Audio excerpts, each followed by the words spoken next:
Welcome back. So now that we've defeated Emmett Selk, it's time to do the patch stuff between Shadowbringers and Endwalker. And I changed my hair and my outfit again. Seemed like it was time. What do you got for us, Tataru? Shaken Resolve. Asuka, gods, it's good to see you. I hope your being here means you've had your fill of rest. More than my fill. Well, you've certainly earned it. Not much has happened since your last visit. I had planned for you to meet that helper I told you about, but he refuses to answer his link pearl. I do hope he's alright. We've been exchanging messages with the Eorzean Alliance throughout, though. They say the fighting has finally stopped at the Gimlet Dark, but the Empire's shown no sign of movement. Which means we might actually have a moment to ourselves for a change. Seeing as you're back, maybe you could tell me more about your time in the First? Okay. Great! Oh, and if you don't mind, I'd like to ask Flamen to join us. She'll want to know what happened to Minfilia, and I think it's best she hears it from you. We'll meet you on the terrace at the House of Splendors. Okay. That's out this way. The House of Splendors is the name of a business owned by a shrewd businesswoman called Rowena.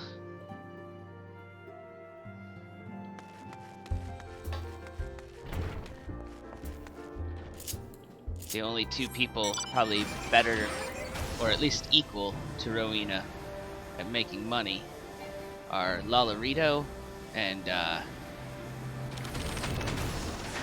Manderville. Hi, Fleming. Asuka, my, it has been too long. Tataru did mention that I would be joining you, did she not? Yes. Thank you. Words cannot well express how I have longed to know more of the First. This world Minfilia has sacrificed so much to save. But come, rest your feet. Tataru should be arriving shortly.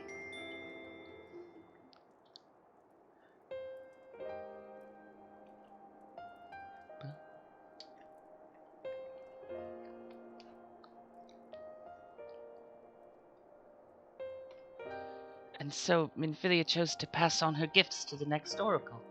This girl who Thancred named Reen? To have such a burden thrust upon her as a child, only to embrace it when given the choice. In that respect they are quite alike. It would seem her legacy is indeed in capable hands. Asuka, might I ask a favor of you when next you return to the First? To tell Reen what I cannot. To tell her, thank you.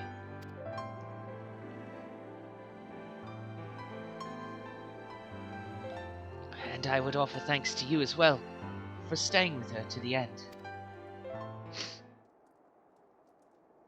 Someone is saying from off-screen, begging your pardon, but could I have a word? Oh, it's real. Pirate voice time? Real! I hope you're here to tell me you've received word from our helper. I wish. Nay, I've had not a peep out of him. And it's been a good long while too. Too bloody long. On account of which, I'm going to sneak over the border and see if I can't get a signal to him from closer up. But what if they catch you? There must be another way. Well, it ain't as if we can ask Thancred to do it. Besides, I shouldn't have no trouble picking my way through Gimlet now that the fighting's died down. Gods know there's enough shadows to hide in. And it beats waiting round while here twiddling me thumbs. Any road. I just thought I'd let you know. Now, I'll best be... Ack, I nearly forgot. Kryle's at the Stones, and she wants a word. Something to do with the patients. She was getting ready to examine him again when I left. Uh-oh. We'd best head back then. I'm sure it's important.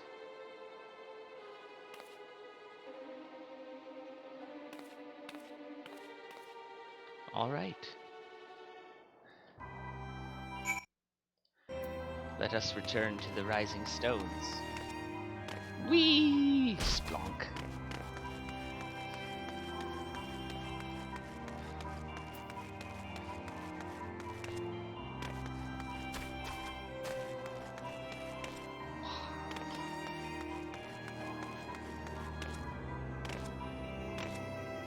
I don't know if I've mentioned it before, but unless you're in combat, you can't die from fall damage, so I frequently like to just jump off of stuff.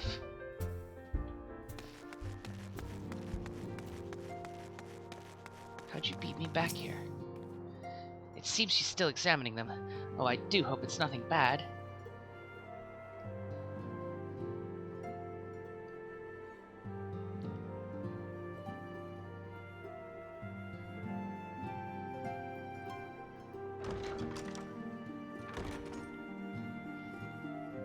You're here. Good. Hi, Kryl.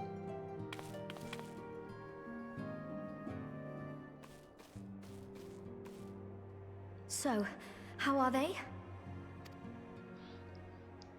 Still locked in slumber, but otherwise in good physical health. For the present, at least. Ominous. For the present? Oh no, is something wrong with them?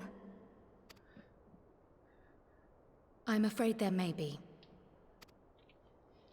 I summoned you after detecting faint signs of instability in Thancred's corporeal ether. But subsequent examination suggested all 5 might be affected. And when I examined them just now, my fears were confirmed. Uh-oh. Tellingly, the degree of instability varies between them. Thancred exhibits the most notable signs, followed by Y'shtola and Urianger. The twins' ether, meanwhile, remains relatively stable, but there is a change there too if one knows to look for it. Hold on. Isn't that the order they were called away in? Yes. Indeed. Which leads me to believe the instability will only increase with time. Though I can but speculate, I fear this may be a symptom of a weakening link between body and soul. By the gods! What happens if the link is broken? I cannot say for certain. This is all unknown territory to us. Yet whatever happens, it cannot be good.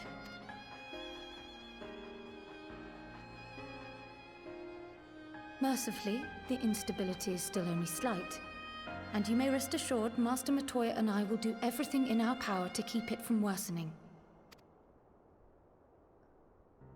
Be that as it may, it is imperative that you find a way to restore our friends' souls to their bodies. Leave it to me.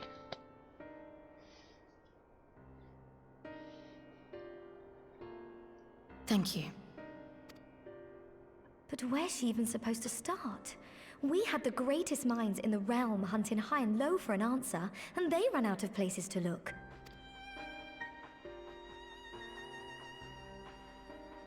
You stated in your report that the Exarch had originally intended to reverse the summoning process by means of his own death, correct? Yes. Raha always was a reckless young fool, ready to die for the first righteous cause that came along. His plan might well have worked, but I, for one, am glad he never had the opportunity to see it through. Even if it does mean our friends must remain stranded a while longer. There is another way, I am sure of it. And the key lies with him, with the Exarch. Pray return to the First and apprise him and the others of the situation. Okay. We, meanwhile, will do what we can from here. And, if the fates are kind, we will have good news to share upon your return.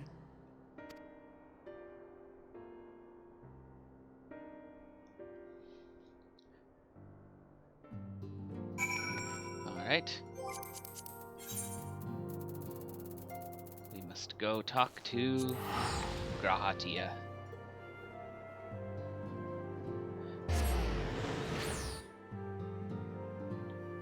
Kyle almost never puts the G apostrophe on his name. For whatever reason. She just calls him Raha.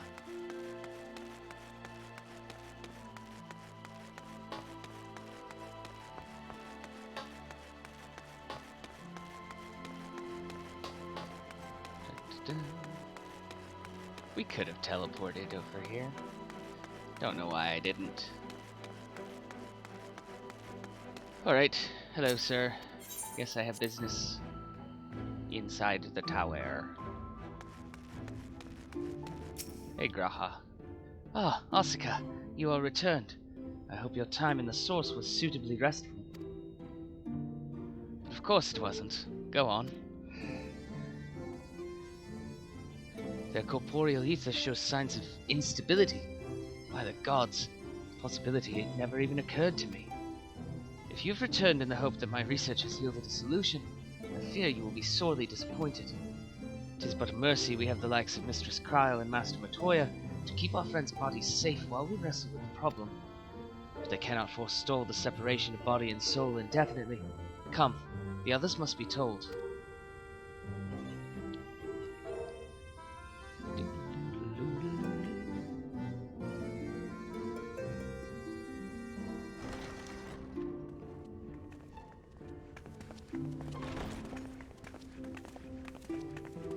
Hey y'all, guess what?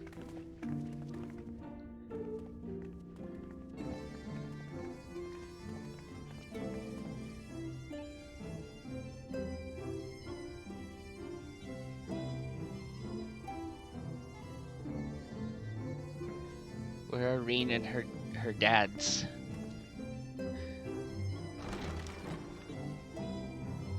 There's one of them. Pray excuse my late arrival. Will Thancred and Reen not be joining us? Nay, milady.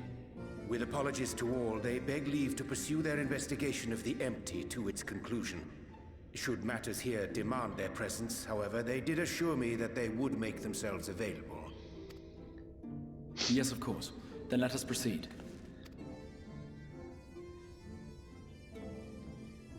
I think it best that you begin by providing a summary of Mistress Kryle's findings. I shall do that. You're dying. Well, not yet. But time's a-ticking. I suppose it was only to be expected that some change would occur.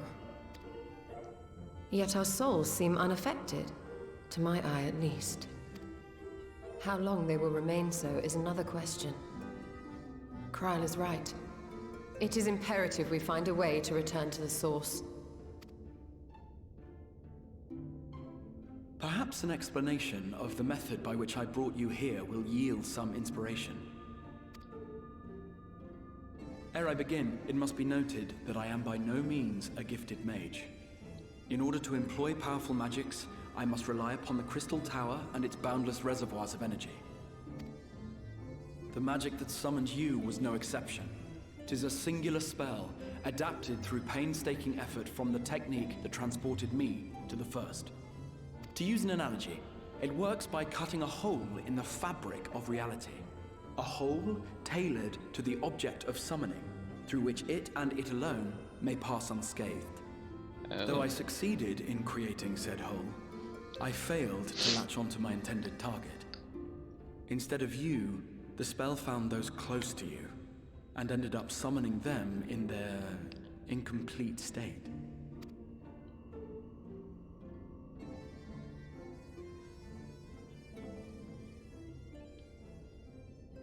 I would not soon throw my life away, not after the lengths you and yours went to save it. And so long as I breathe, I will spare no effort to see you safely home. But should all else fail, and your lives be at stake, there remains one sure method.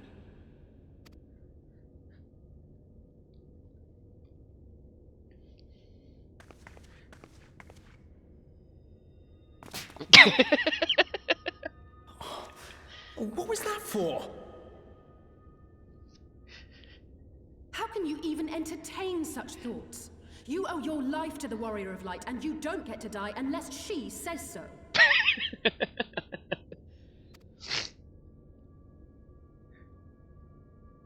Your followers await your divine judgment.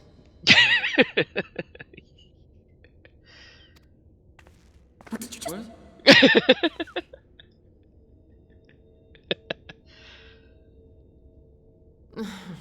If the two of you have finished, perhaps we could return to our discussion?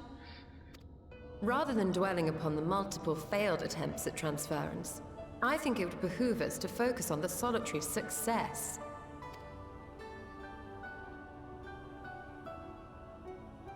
I would draw your attention to the fact that our friend can travel between worlds possessed not only of her body and soul, but her personal effects besides. This is no different from the teleportation magics to which we are all accustomed. Magics that allow for the transportation of those inanimate objects one considers to be an extension of oneself. Are you suggesting that simply by considering us her possessions, she could carry our souls back to the source upon her person? Well, it would be nice if things were that simple for a change. But vague notions of ownership seem a rather tenuous thing to stake our lives on. So much as a moment of doubt on her part, and we'd be left floating in the rift. Milady hath the right of it. The requisite fixity of belief would be too much to ask even of our friend. Yet were we to immure our souls within an object in her possession, mayhap then our safe passage could be assured. White auracite would, I believe, serve as a suitable vessel for this purpose. It was conceived to imprison the massy soul of an Ascian, and should house one of ours with relative ease. Oh. Magic science. We would need only to ensure our soul's safe preservation inside the stone, and identify a means by which they might be transferred back unto our vacant bodies. Soul preservation and transference. I believe I know of someone who may be able to assist us. On the far shore of the source, there stands a great palace built by the elves. It was forsaken in the wake of the flood, but a certain Numo chose to make their home there soon after. Though they have long lived as a recluse, they once occupied a place of honor in Verbert's royal court, and it is said that none in all of Norvrant is more knowledgeable than they on matters of the soul. Oh. I see. Well, I've no objection to seeking a helping hand, but if they've gone to such lengths to hide themselves away from the world, what makes you think they'd be willing to lend us one?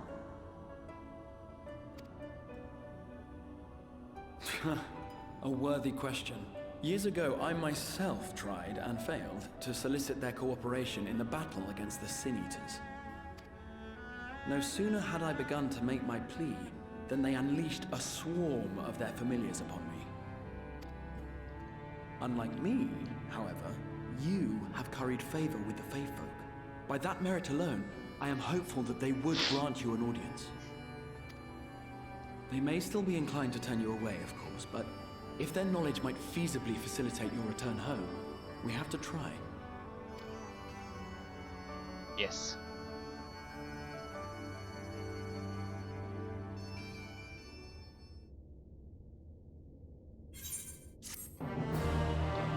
Bum, bum, ba-dum. A grand adventure. The Grand Cosmos, that is, the palace we seek, stands on the opposite shore of the source. Confusing here, the source is also the name of the lake in Lakeland. I will arrange for a boat to carry us there. Whilst thou journey thither, I think it best that I devote mine energies to the creation of white auracite, by thy leave, of course. The process requireth no small amount of time, and should the new Mo consent to lend us their aid, we will have need of a suitable vessel ere long. Agreed. Then I would ask the rest of you to meet me in Solid, and do be prepared for a warm reception.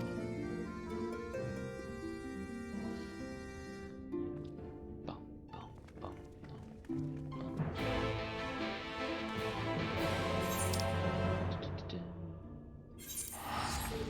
Job.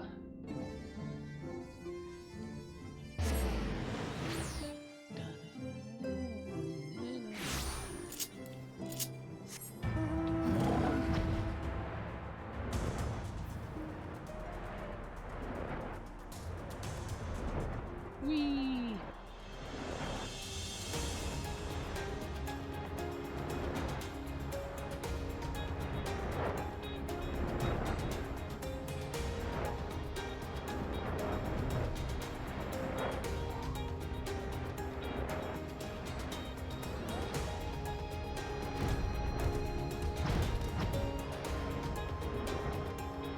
So far away.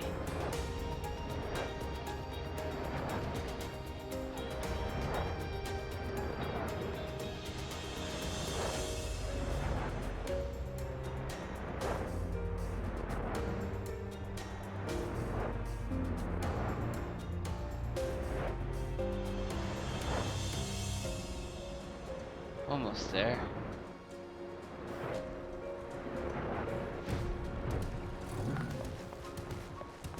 Hello.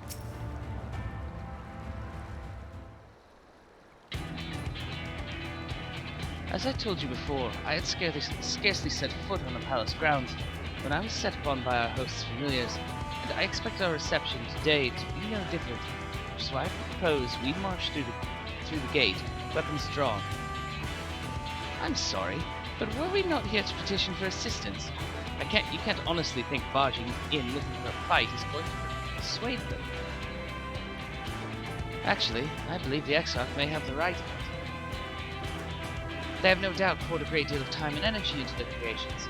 Were I them, I should be most interested to meet with those who can overcome my defenses.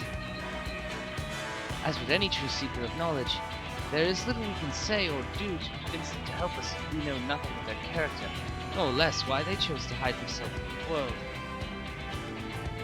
But if we can seize their interest, mayhap, we can earn ourselves an audience. Mayhap. Weapons drawn it is, then. Though I must say, Exarch, you certainly seem to be enjoying all of this.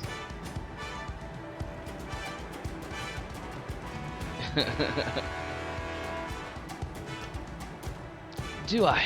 Well, I will not deny I enjoy the thought of fighting alongside you all rather than pacing about inside the Crystal Tower. You both seem to be in rather high spirits, if you ask me. Not that I'm surprised. Your moods invariably improve when Asuka's around. What exactly are you implying? She averted the calamity, and the light which seemed destined to consume her has been extinguished. It's only natural we'd be pleased to see her. Yes, well, we'll have plenty of time to celebrate her good health after we've finished here. Of course. Then let us proceed to the palace.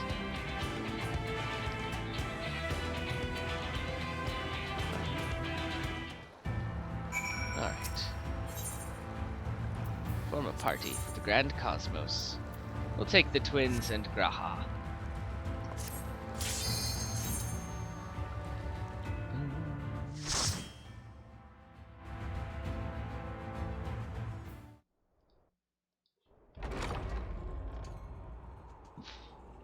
Excuse me.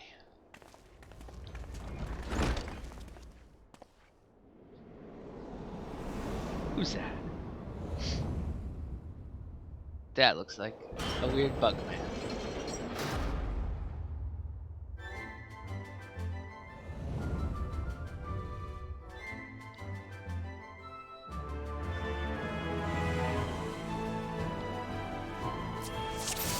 Alize, be my dance partner.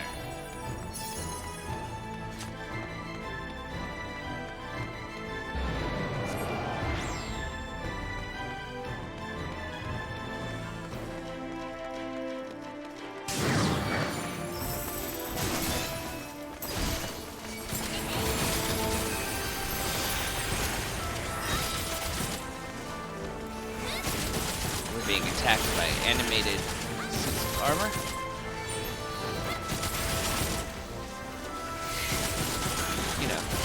like all castles have.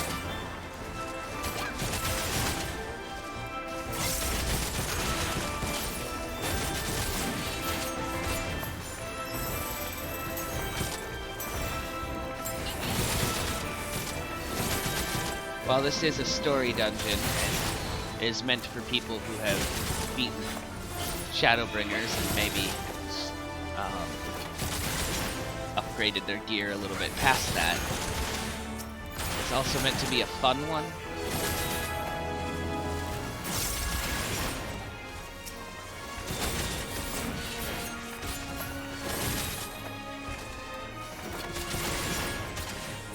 There we go.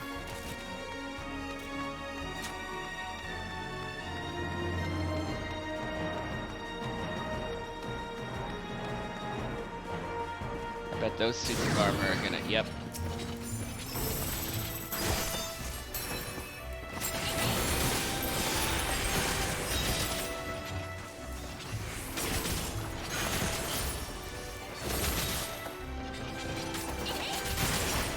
Ah!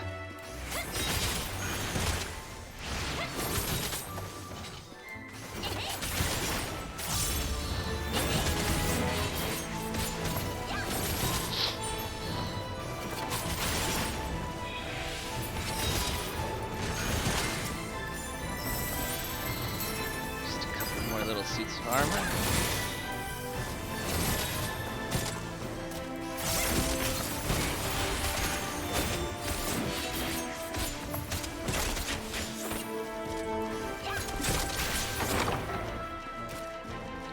Where to next?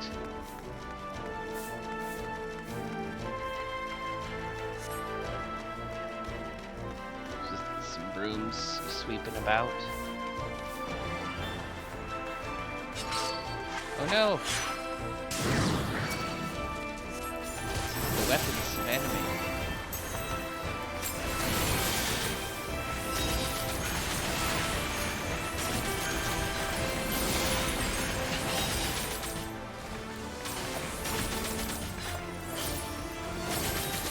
Ah!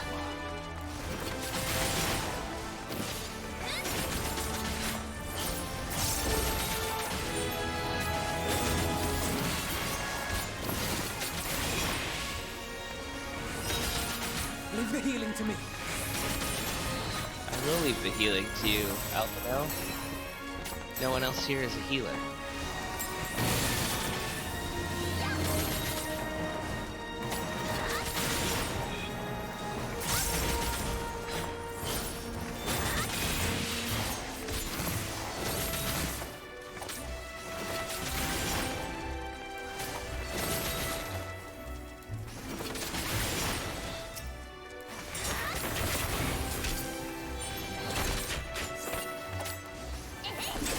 Go.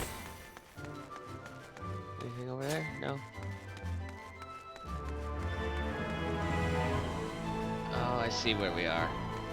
We've gotten around all of the gates that closed upon us.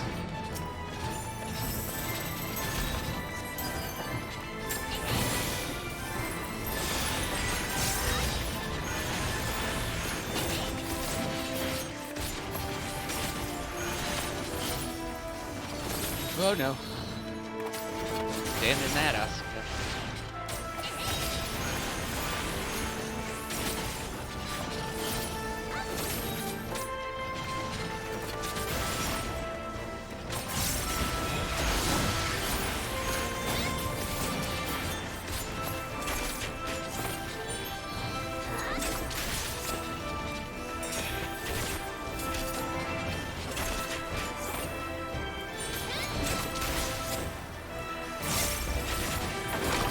Go.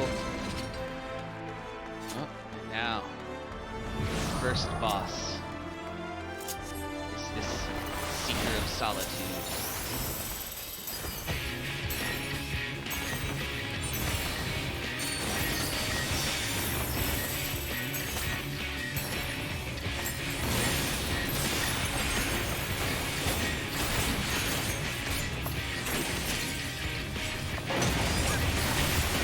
Oh.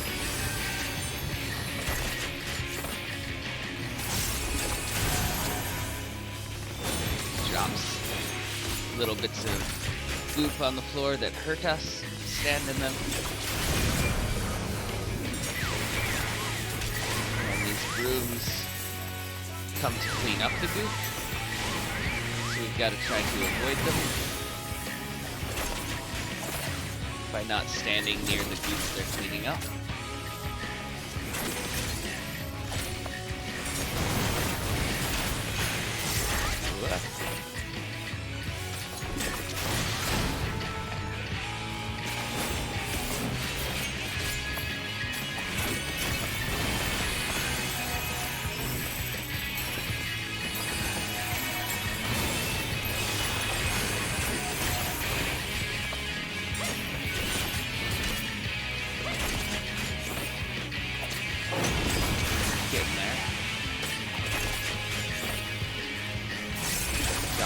Goop. Oh, down. Things to avoid. Bump out of the brooms. Ow.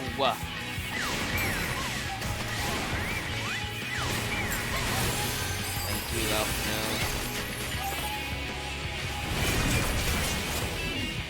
The brooms are one of those things where, like, you get hit by one and you can get stuck bouncing between them. Which, hurts. Mark down Alpino.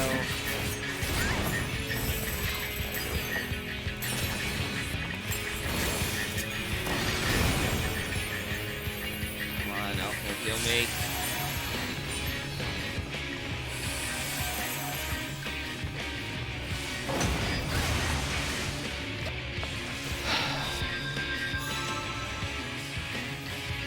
So that happened because I had a whole bunch of vulnerability stacks on me, which meant that everything that hit me hurt me a lot more than it would have. It's because I got bounced around by the brooms. And while the NPC healers will resurrect NPCs who fall in battle, if the player dies, it just wipes the whole thing. Luckily, we don't have to. Everything we killed already stays dead. We just have to get back to the boss and fight it again from scratch.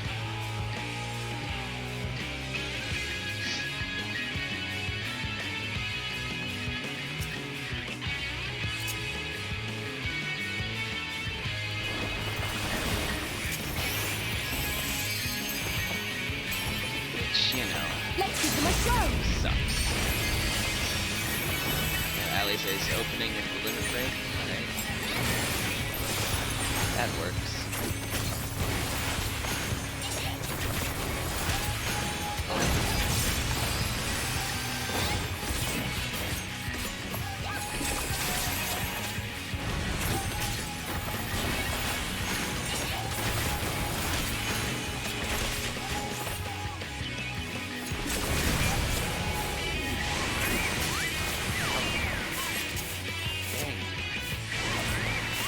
Buttons.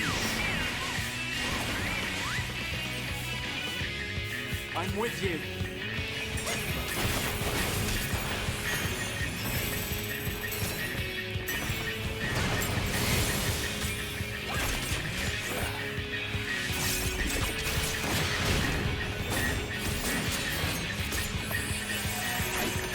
This is quickly becoming a pain in the rear.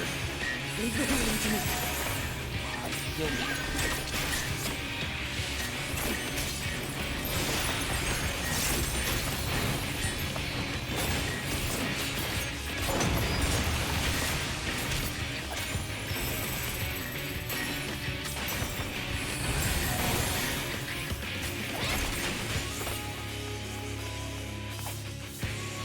Stay out.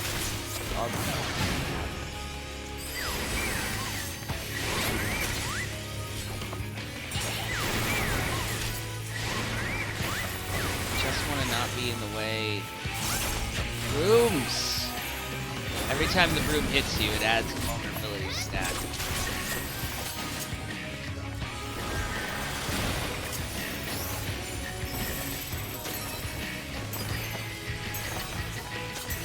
And I've got 3 of them now.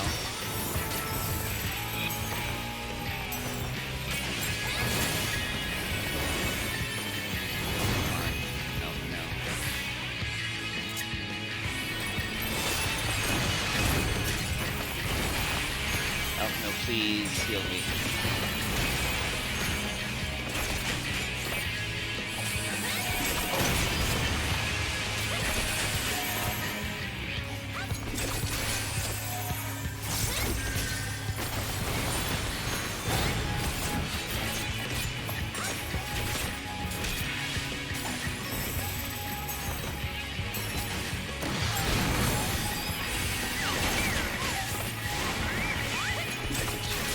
Avoid the brooms.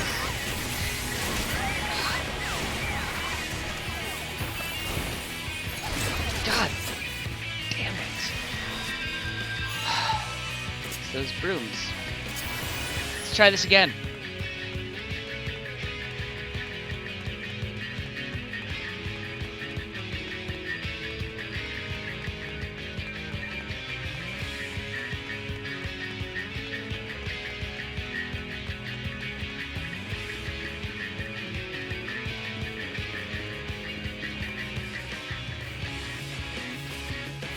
It's probably still faster than waiting for a group of real players.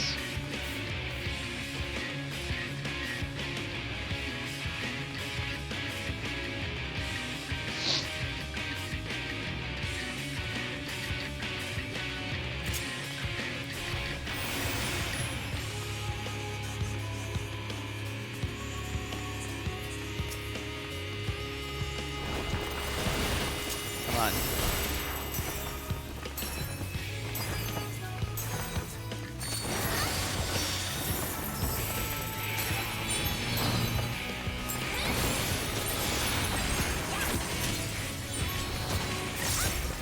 I could survive all of the non-broom attacks if I could avoid the brooms. But I seem to be very bad at doing that.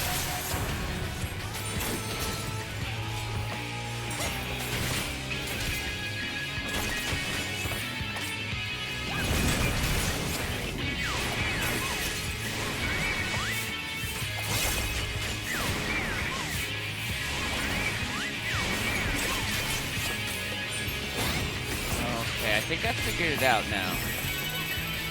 The brooms go all the way across.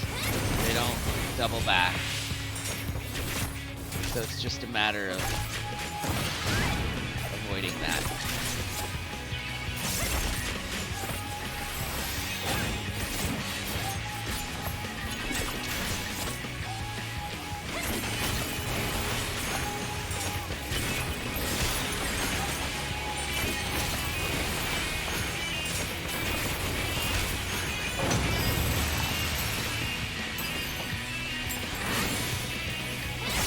Leave the healing to me.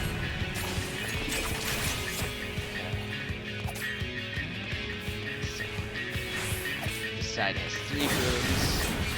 So we get between them. And then follow it. We did it. I'm with you. This cannot continue.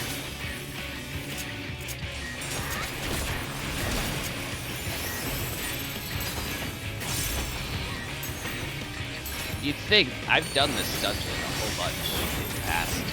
You would think that I would know the pattern.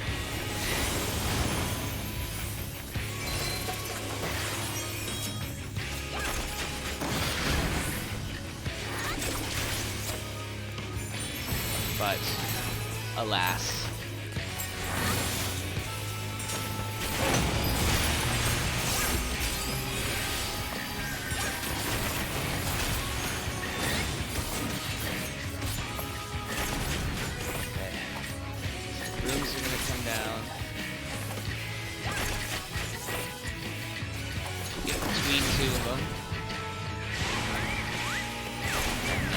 follow one of the ones we got between. We will be safely out of their shenanigans.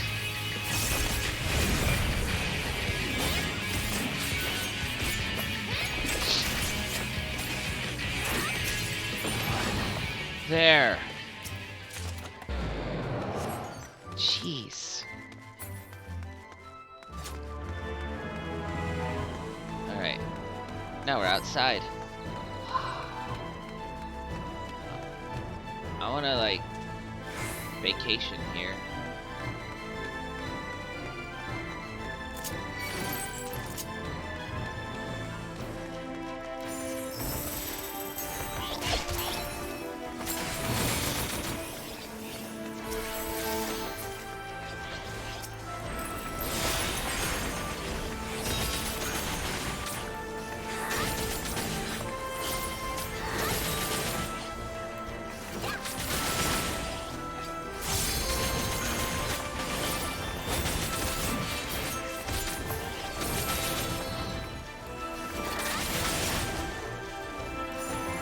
We are fighting Orxies. As one does when you visit a castle owned by a Numo recluse, I suppose.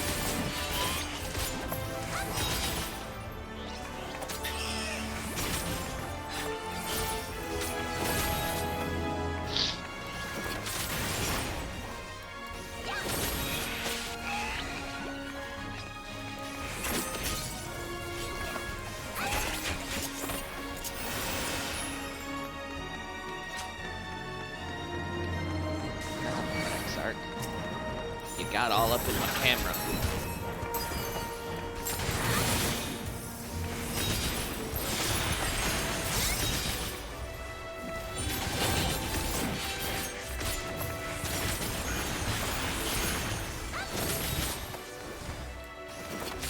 Plants. Fighting plants now.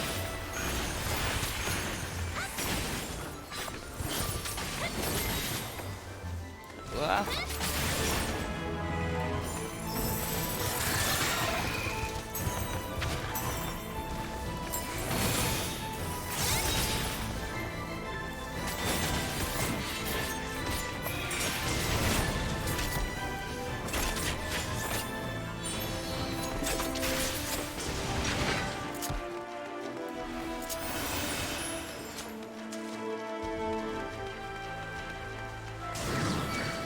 Oh no!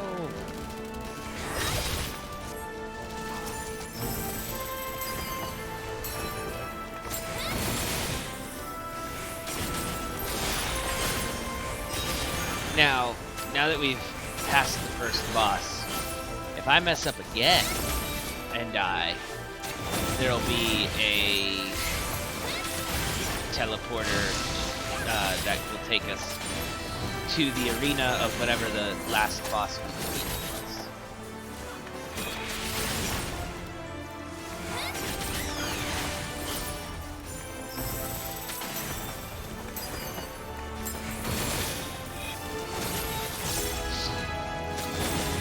Focus. Release.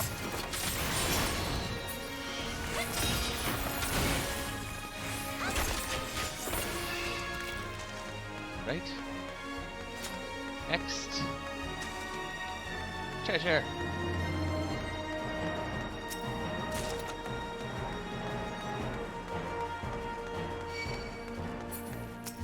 No, no. More Porxies. Ow. This be hard. Which is rude.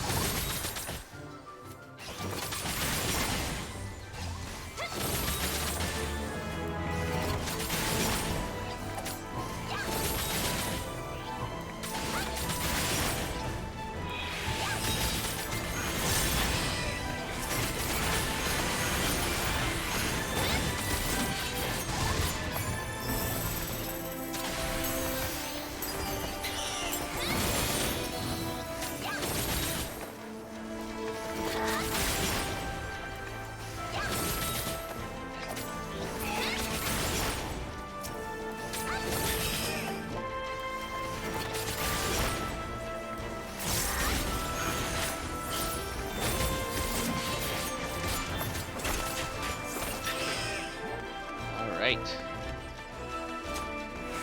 Second boss.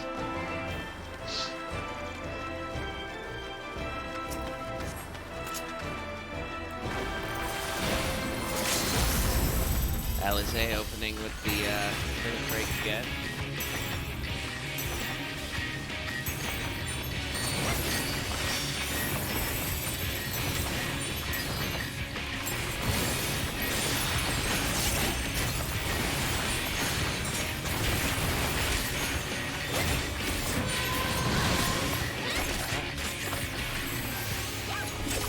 Leave the healing to me. Alright, so. Okay, Alizé, grab that one. Grab this one. If the seeds are in the green bit when her move goes off, they will sprout into things that we have to fight. If they're not in the green bit, they just die as soon as they sprout.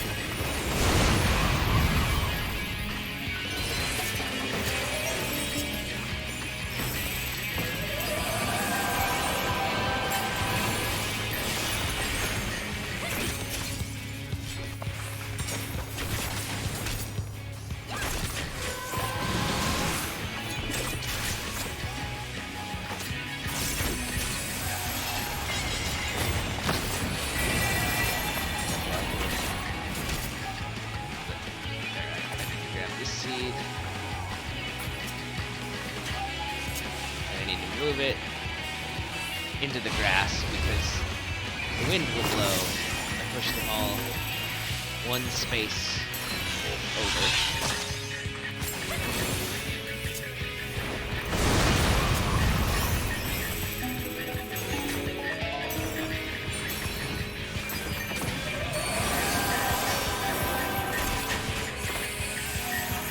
So, yeah, the second time there's a wind that blows the seeds, so you gotta take that into account when you move them out of the way.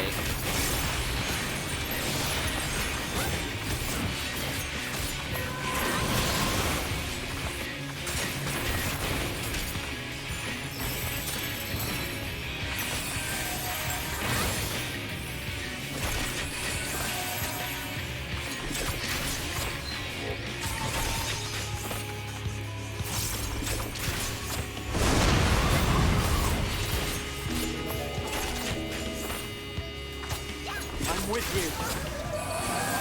There we go.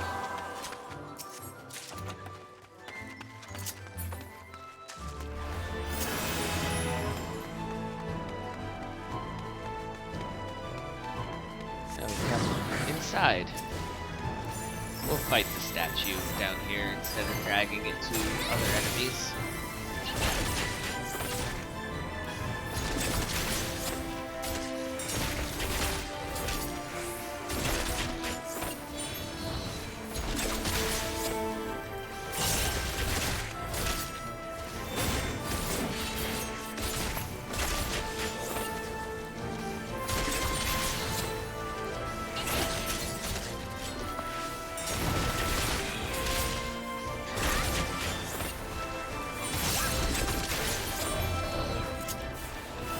That way we don't have to deal with a big giant jagged statue trying to kill us while we're fighting other stuff.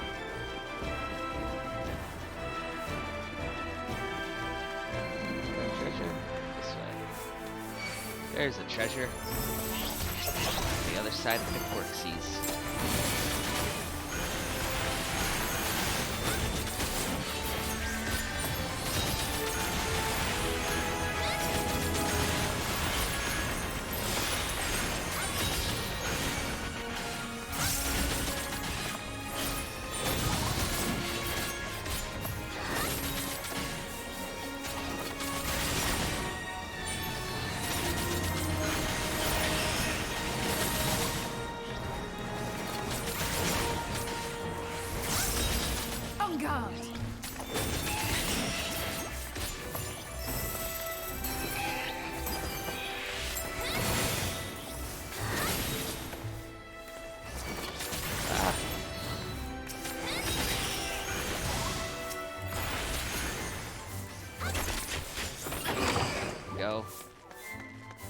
kill them all. Treasure? Treasure. Oh, it won't let us jump on the table. There's ghosts moving around. This castle is haunted.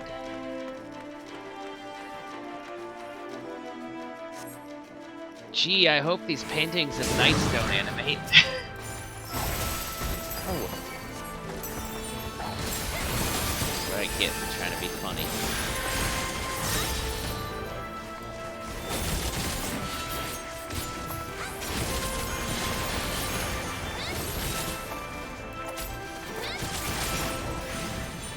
If we wanted to, we could keep going to the end of the room and get the guy on the horse to animate too. But then we'd have to fight all of these people at once. You underestimate me! So we will take our time, kill these ones first. Before we go rile up their boss.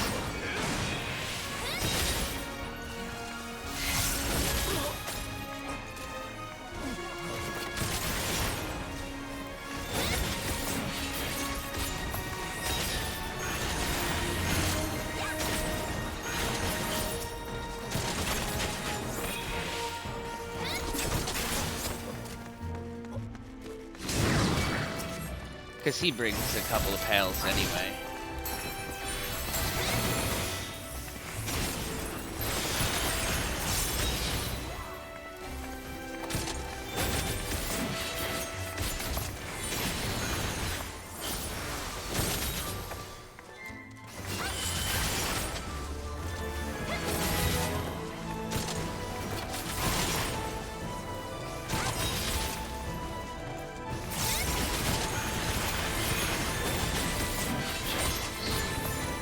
Ah!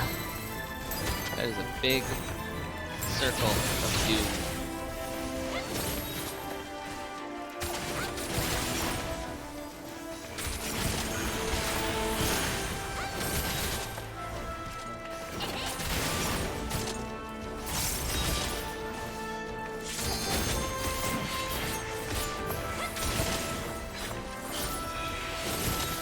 We're getting there.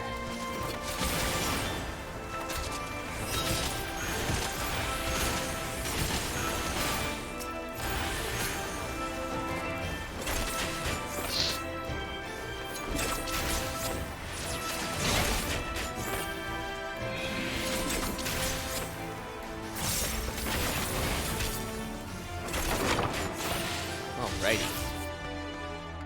Treasure.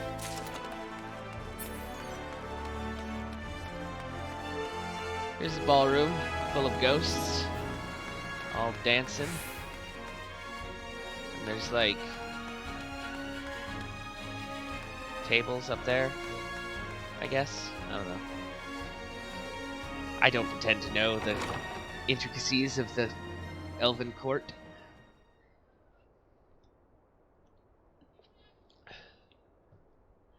You have sullied these halls long enough. Come, Lugus. Our guests yet want for company. Not Lugus.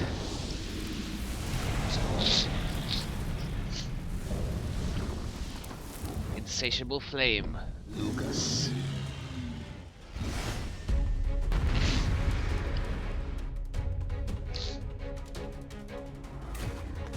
Alright. So, there's a lot of super flammable stuff in this boss arena, and the reason will become apparent when I get set on fire.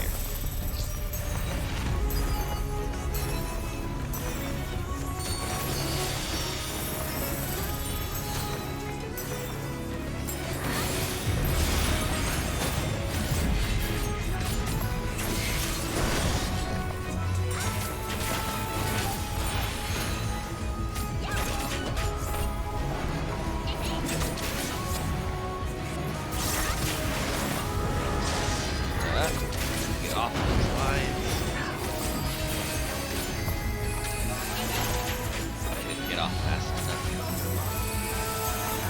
Leave the healing to me. Okay, so blue fire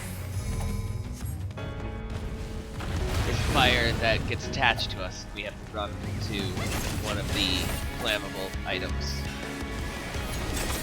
Or we'll just keep burning until it goes away.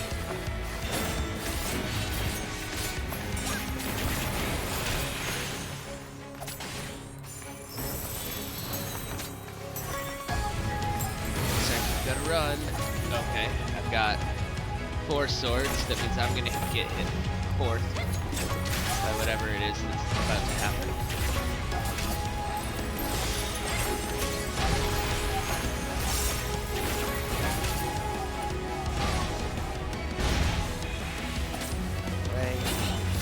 So he charges at each of us in turn. And then has a big sweepy attack at the end of the charge.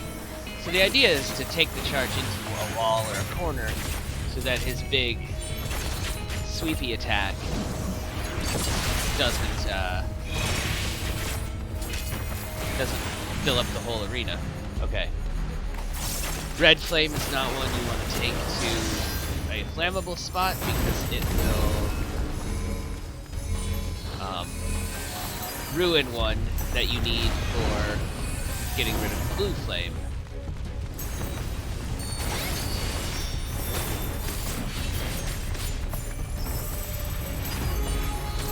And it is possible to use up all of the flammable materials before he's finished throwing blue flames at you. In which case someone will die because you can't get rid of the blue flame any other way. Okay, I'm 4th in this. Again.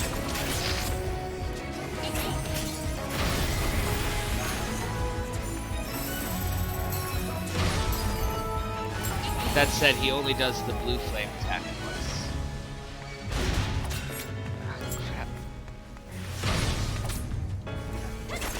Messed up my button presses.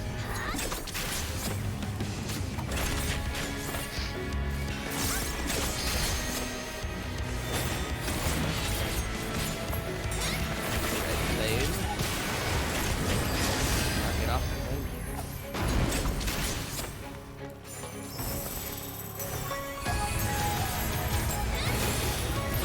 He repeats all of his other attacks with that blue flame that you have to pass on to something something flammable. He only does the 2 times. Okay, let's do the stretchies again.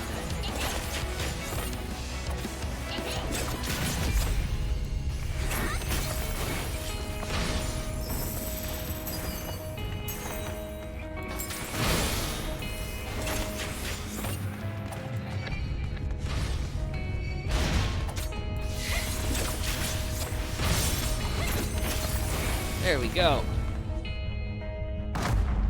We beat Lugus.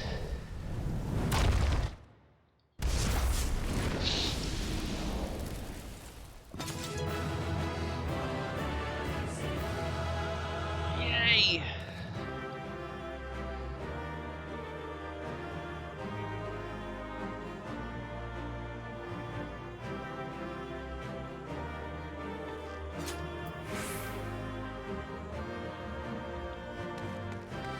Treasure.